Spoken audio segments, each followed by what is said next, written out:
Happy Saturday here at the races, back and better than ever. Keith, we have a lot of action here going on to come back into this weekend here on Saturday. Let's take a look at that track and see what we've got going on. You would have just missed Victor Carrasco checking out the turf course out there. I would have loved to see if we could see a little speck there on camera. That would have been quite funny for me. But track is good and the turf is fast, and we are ready to rock and roll into this Saturday, Keith. Trying to get that edge, old Victor Carrasco, right? That's the old Michael Dickinson trick. Go out there, put the heels into the turf course, see what the firmest parts are, and go from there. I don't know. I don't know if he has any heels, though, so I don't know if that's quite an advantage. I think they just checking things out to make sure everything's good to go, and it certainly seems like it as we head into this first race, which is the start of the early pick 5, of course, and it is in this claiming 16,000, for the girls, which have never won 3 going 7 furlongs on the dirt. Makes it interesting. Keith, you and I both have Hot Lookin' Royal for Annette Eubanks. William Humphrey gets the call, sitting at a 20% strike rate with the jockey trainer combo. Yeah, kicking off this early pick 5, low takeout, so jump right in. We've had some great payouts over the last month or so with this early pick 5 wager. So please play early, play often if you can.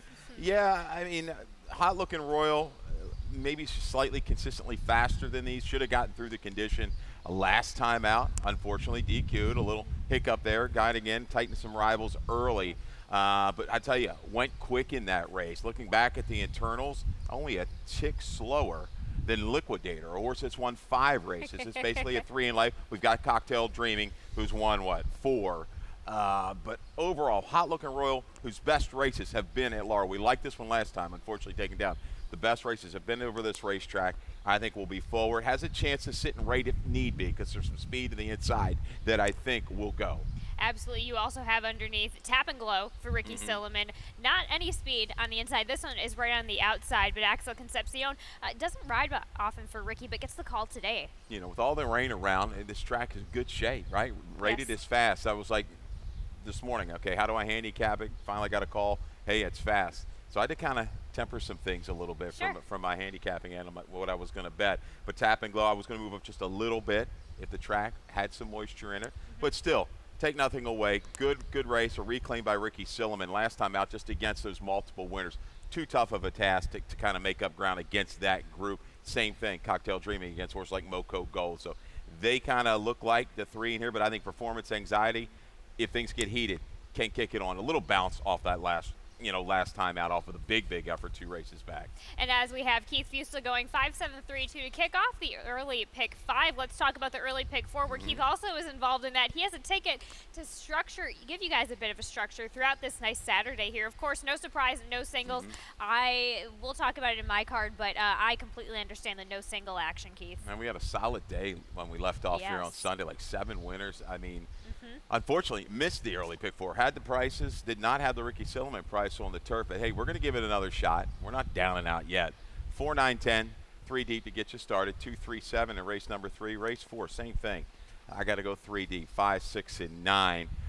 Race 5, 1 in the 6. Left-hand thread, really looking for the return of Freeze the Fire off that dominating debut, I thought. Very strong over Pimlico, beating Dillinger, who came back to win. Number regressed a little bit for Dillinger. We'll see if this one can kind of make it 2 for 2 in its career. There's your ticket, $27. Absolutely. As we kick off this early pick 4 in another claiming 16,000, which have never won 2 for the 3-year-olds and up, going short on the turf 5.5. Scratch the 7, 8, and 12. Keith, you land on the number 5 Cavalry Command for Tim Salzman. Gets Angel Cruz here in the saddle today, trying a turf for the first time. It's a tough little race here. I thought all in all, you got a horse like Crazy Odds, some decent numbers, but going longer off of a break, uses the waiver. Down inside, well, that one you got into the mix, so that would be able to rally into it. I don't know if he's got quite the sprinter speed, but I think Cavalry Command is going to be up front, up close, and has gotten into pretty good form. Numbers aren't great, but the form is good and is trying every step of the way. Going to make the turf debut, but by West Coast, limited kind of sampling here, but the turfs have been okay. The number's about 16%. I like that. Both siblings have run okay on the turf. Had one, I think, break a maiden for a maiden special way with a good number at Tampa. I think Calvary Command, improved form, speed, good target outside, can maybe even just rate a little bit if somebody wants to zip away from there. I like this one making the turf debut for Salzman, getting Angel Cruz. As you mentioned, has shown ability to rate a little bit in that first win score back in July, late July of 2022. You also have Cloudy Boy in the mix in your exacta. Hassan Omari, Jose Beltran gets the call on this one, stretching out back from that, Pimlico effort on second event for 2023 for Cloudy Boy. Yeah, trying to ramp that form up. Second off the break. This is the one that's got some good back numbers against some pretty good horses. The drop's going to be key. We're waiting for this barn to kind of heat up with the turf runners, Callie. I mean, Salam Omri is usually really, really good.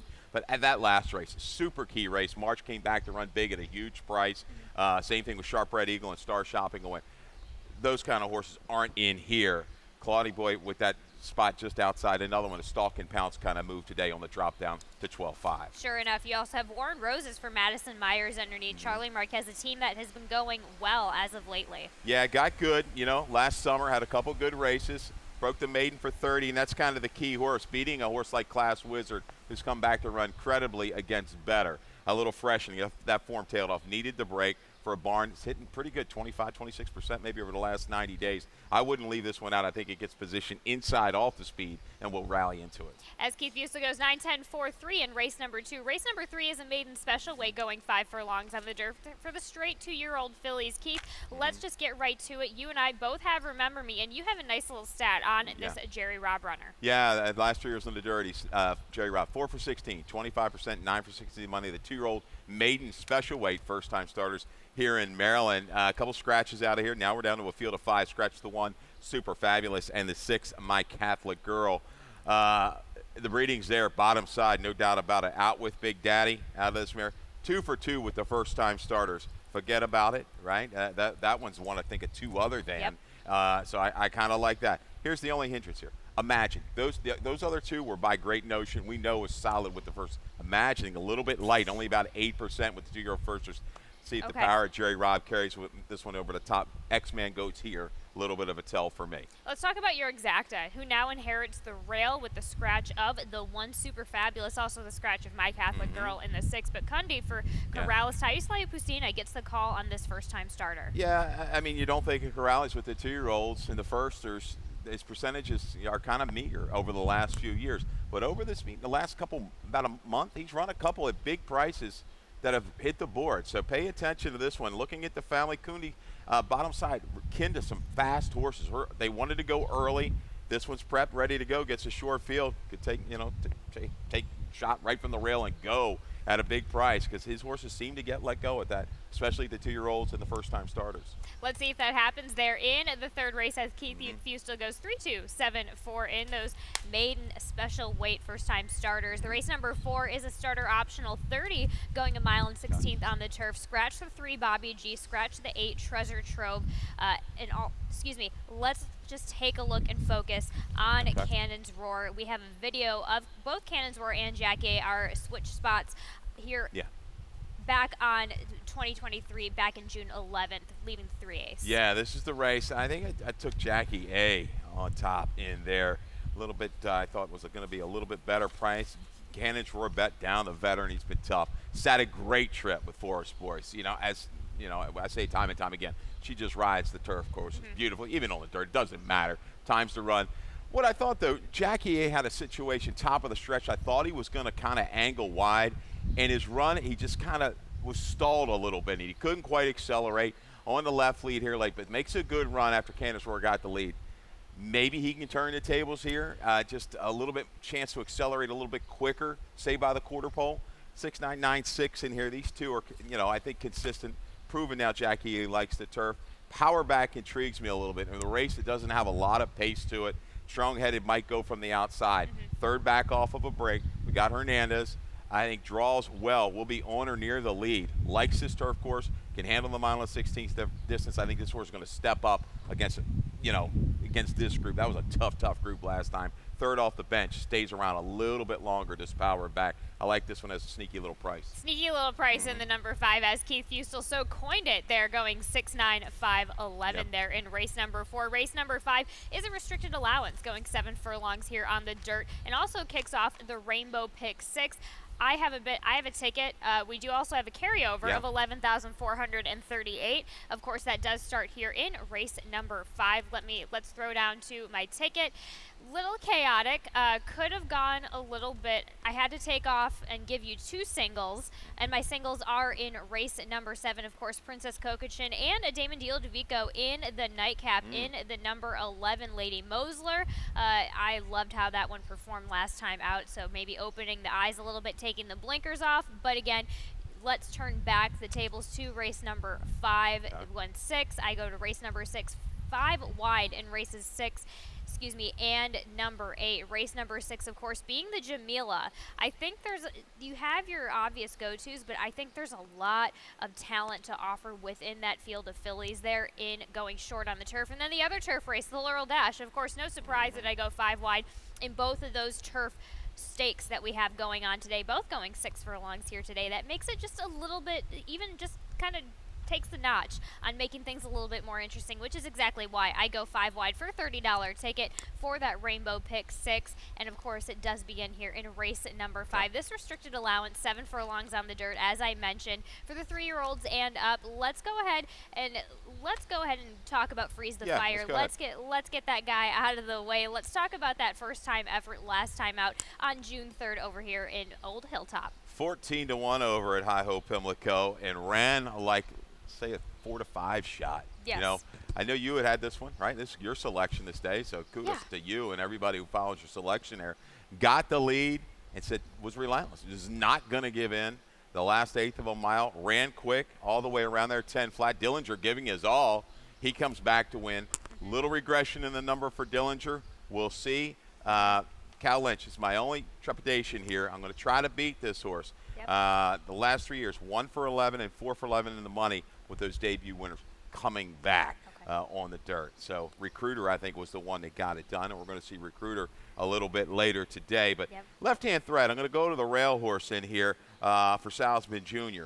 Off of a break from May to February, came back, dominated. Next time out, off a little bit of a break again. Took a lot more money than what I thought this one was going to take. I did not see that kind of money coming in against the older horses there in the open allowance. Pit stop man, just a little too good. Got the advantage early because this one hit the gate. It's a good call. We don't have the short comment. Maybe we'll go back and change it up. But hit the gate, had to move up 4 wide into that very fast pace, prompted, and just gave way ever so slightly after exchanging some bumps in the stretch. I think this one with a clean break will be able to kind of be right there with Freeze to Fire, a little more experience. Might run gets a little bit better. I don't know. I mean, Dillinger's a good horse. Sure. We'll see, but a little better price here with the 1 left-hand thread. But excited to see the return of Freeze to Fire off of what he did at Pimlico. No. I'm picking up what you're putting down absolutely on the left-hand thread, especially as you mentioned, hitting out of the gate. So Keith Fusel goes 1-6-4-5 trying to beat Freeze the Fire, which I am totally fine with. And we will be right back to talk about some stakes action for the rest of Saturday's card. And they're off.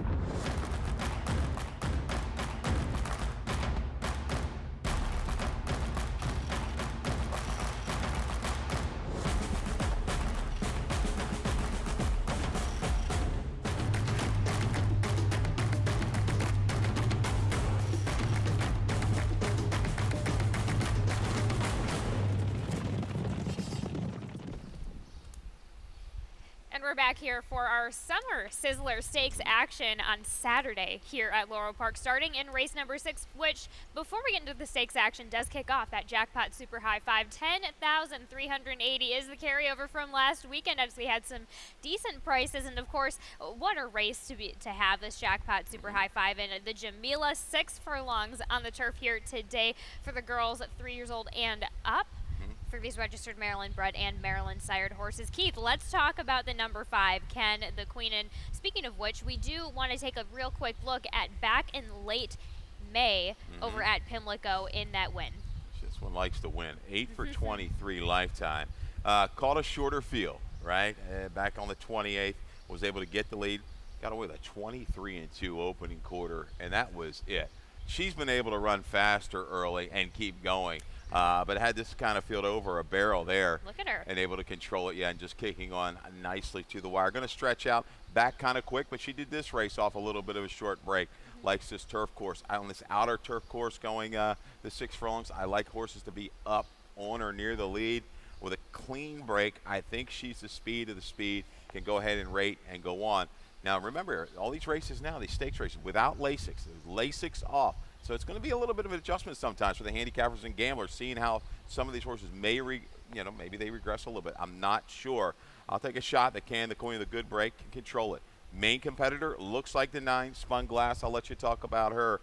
She's real good. She's deadly consistent, going for Trombetta, who's going very well, and Jamie Rodriguez, who had 4 wins not too long ago. Correct. Yes. Correct. I mean, simply, it's just not enough room in the very one last time out going the 5 furlongs over there at Old Hilltop. So Train to Artemis, a winner, was also a winner next out in the Goldwood.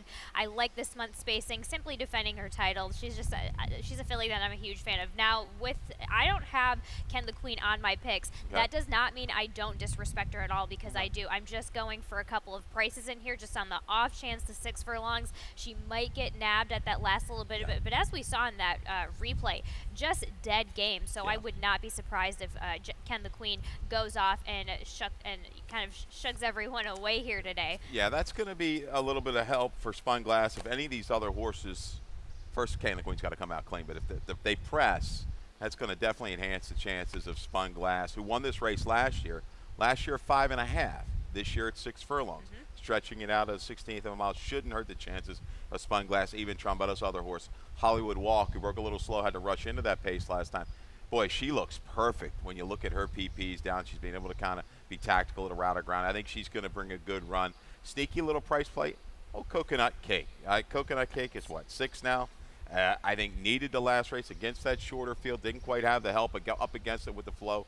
Flo might be a little bit quicker here. I think she fits perfectly at the 6 furlong distance. She'll come back over turf course that she's run some really good races, and I think make a good rally into this. And that's where we have it for the 6 furlong selection here in the Jamelic, as Keith Fusto goes 5-2-9-8 there in race number 6. Race number 7 to break up our stakes action is a nice allowance for the girls 3 and up, going 6 furlongs on the dirt.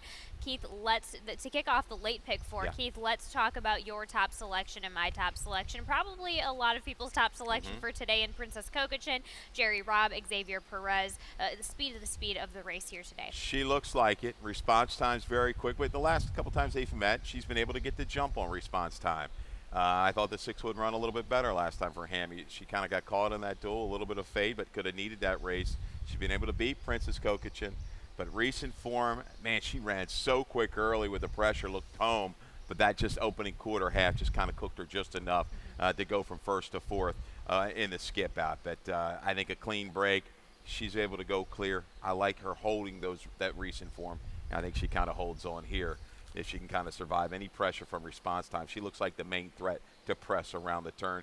Moody Woman, I've always liked her, and man, she overcame a ton of adversity. Got a setup last time, I should say that. But early on, got in some trouble. We got a replay of that? Yes, it's coming up right now. Yeah, Pimlico on June the 2nd. The Golden Effect, there's response time going into that pace. So kind of a 3-way scrum, leaving the 3/8. Well, right there, a little bit of a steady. That 6 horse kind of dropped in just a little bit. Deco strong, hesitated. Jock just stays after.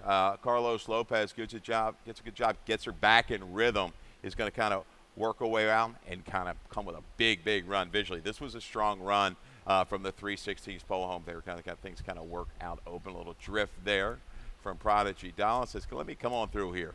She loves traffic. Yeah. She loves being in between horses. Yeah, it's like, doesn't really phase her. See the jock. I mean, just a steady him around. He's all pumped up, and he's loving life. Giving her a nice Lopez little pat at the end of it. Yeah, she's back. So she's back. She's hoping the 5 and the 6 kind of get tangled up. She gets that help. She'll be firing late.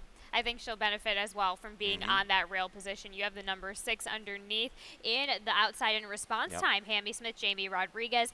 This is a mare. This is a filly that just has had a wonderful winter campaign and is now gearing up for the summer. 6 for 17. Back at 6 furlongs at Laurel. It's where she's performed some of her best races. Yeah, I mean, she's going to be taking aim on Princess Kokachin.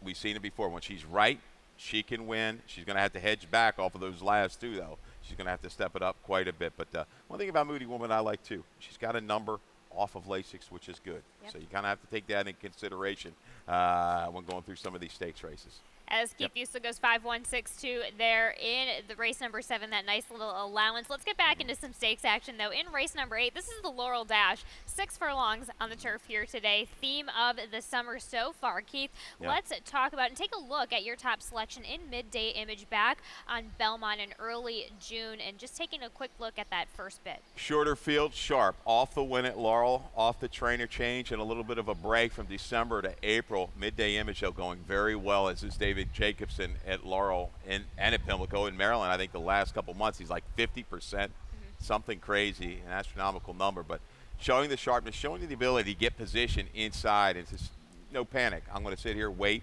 Ends up angling out top of the stretch and rolls by to go clear with something left. Obviously proven here at the 6 furlong distance. Now that field wasn't as strong as some of these fields that Smoke and Jay comes out of. I'm just worried, again, at the 6 furlongs. Midday image, a little bit more of a tactical advantage, I think, over Smoke and Jay. But I like this 5 as well. He's good, and I think 4 Harp, the speed of the speed, definite bottom off the route, was able to slow it down. This horse has got some good gas. I think 4 Harp goes a long way in here as well. I do like that. I like that as well. You also have the number 6, just to touch on Noble Emotion. I do like this horse, especially as a price of 10-1 with the blinkers on for DePaz. Yeah, Noble Emotion, blinkers going on, and third off the layoff last year was the ticket for this one. When he's right, or he can kind of get position, stalk, and move in. Last time out, didn't have the chance, shuffled after the break. Field very quick, it got away from him. At this distance with a cleaner break, man, if he's lurking quarter pole, he could be very dangerous. And I think he's going to slip away somewhere in that 8-1 range, 10-1 range, what I have him. And as Keith Busa goes 2-9-5-6 there in the Laurel Dash. Race number 9 to wrap up our stakes action here on Saturday is the Concern, 7 furlongs on the dirt for the straight 3-year-olds. Let's go ahead and take a look at our shared top selection in the number 5, Prince of Jericho. Let's take a look back in January to kick things off of 2023. Yeah, I think 7 furlongs certainly works for Prince of Jericho. Again, he and these others have numbers proven, sans Lasix, and Prince of Jericho likes what he sees here. I mean, a 3-way kind of a scramble to the quarter pole, and just rolls up here 4 wide. Is going to kind of win going away. You see Coffee with Chris doing some of the dirty work as well. And we've got a compact field here today. Will he get just enough help? That's kind of the kicker for Prince of Jericho. I think he's going to need it. Recruiter, back to what he does really well is sprinting. I think he's undefeated sprinting. Coming turf to dirt. Coffee with Chris, though. Some excuses. Read the press releases about the Pimlico, about the Preakness race. They're back. He's working forwardly. I think he kind of goes on the attack early, too, because he doesn't want to let a horse like Recruiter get away. That's why I kind of like Prince of Jericho just to spy around the turn. He's not nearly as quick as those horses in that opening 3/8. But if things ramp up, I think his kick is the best late. Absolutely. As Keith Busa goes 5-4-3-2. To wrap up his stakes action picks there for the Concerned Stakes. Race number 10 is our nightcap of the day in this, claiming $25,000, which have never won 2, going a mile and 16th on the turf for the girls 3 and up. Interesting race. You have the number 3 Gatita Suave for Rudy Sanchez Solomon, gets Johan Rosado in the saddle here today. Nice price of 4-1. Yeah, we talked about designated hitters. Rudy, they've hit with a couple prices. They've kind of knocked around the door, hitting the board. So I like that when you get some ROI. And basically is run against key horses. She hit Active Congress. Lily Simone came back to win. Good numbers. Dropping a little bit, stretching out. You might think, well, I'm worried about, she looks maybe like a 1-run chaser, kind of a sprinter. I liked her race 2 back. She was giving effort every step of the way, I think, against a little bit better field. Bottom side, the mare was okay in the route trial on the turf. I think she's going to be all right in her. I like that she's got the inside post to kind of save something for late. You also have the number 11 in your selections, Lady Mosler for Damon Deal DeVico. They ripped the blinkers off this time. Keep Angel Cruz on. Decent effort last time out, going a mile here a couple weeks ago over at Laurel Park, and just was denied. Yeah, maybe she a touch too sharp, moved a little too early. I don't know. I thought she got a great trip there. Inside angled out, opened up, just couldn't quite get it done. Very game. Second time in a row going around a ground. Has a lot of seconds there, but certainly ran against an okay horse there, Mary J. Crow. I think this one's going to be tough. Got position last time with an outer post. May have to work a little bit harder today, but I think should set a trip. As Keith Busta goes 3-11-10-2 there in our nightcap here for Saturday. Let's kick off on our lightning round to touch a little bit more into Keith's picks.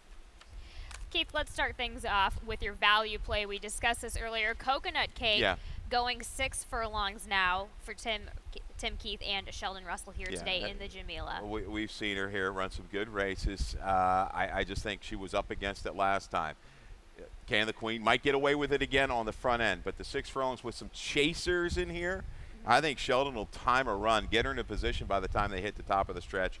She's shown versatility in her career, 5.5 out to a mile 16. I think she rallies into it. May not win it, but if you can get me 6-8 to 1 on her, because I think she's going to slip away, could definitely enhance the exactas and tries. It looks like the concentration of money in that race is going to be the 5, Can the Queen, and the 9, Spun Glass. And let's talk about your best bet of the day is in another stakes race, Midday Image for David Jacobson and Angel Cruz. They're in the Laurel Dash in race number 8. Yeah, this one looking for its first stakes win. It might have caught the right kind of field. In deadly form right now for a barn. We talked about 50% over the last couple months in Maryland. Show deck tactical speed. I like it going 6 furlongs. Might be a lineup race. That one in 4 Heart. 4 Heart from the outside, I think, will go ahead and go. Midday Image will be able to kind of sit there and spy. Those two could carry it to the wire. Keith, did you happen to go to, we had a nice little sale at Fasig-Tipton. Did you happen to go to it? I did not stop by at that one. I usually like to go to the sales, though. What do we got? It's a practical joke tops the Maryland. Yes, Fasig-Tipton held the first ever Mid-Atlantic June 2-year-old in training sale in Timonium on June 28th. A chestnut colt by Practical Joke, purchased for $80,000 by Gracie Bloodstock, was the highest priced Maryland bred of the sale, consigned by Crane Thoroughbred Services over in Pennsylvania, bred by Larry Johnson. Previous sold for $40,000 last year at the fall yearling sale, but a total of 11 Maryland breds sold in the ring at the sale. One more selling post sale for a gross of $377,000 and a median of $26,000, and five left off of the sale. But Anchor and Hope Farm Stallion Bourbon Courage topped the Maryland sired offerings with 2 selling for a total of $42,000. Yeah, interesting. They threw that little June sale in there. There's some horses. Didn't one of them go for like $500,000? There was one that went for a big number. I think that might have been Clovis Crane as well. So, I believe so. Yeah, they were having a little bit of party, I'm sure, back at the barn a little bit later. Jeez. And we'll see if you have a little bit of a party with your picks later on today throughout Saturday's Summer Sizzler Stakes action here. And we're going to take it to Dave Rodman for some more changes and scratches. All right, good luck, everybody.